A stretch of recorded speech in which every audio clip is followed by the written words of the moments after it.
Isang batang lalaki ang may pangarap na gawing pinakadakilang solusyon sa kagamitan sa mga kaganapan ang kanyang maliit na negosyo sa pag-upa ng ilaw at tunog.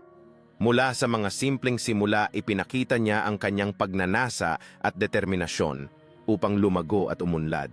Natagpuan niya ang kanyang sarili na nagtatrabaho ng masigasig, hindi natatakot sa mga hamon at patuloy na nag-aaral kung paano gawing mas mahusay ang kanyang serbisyo.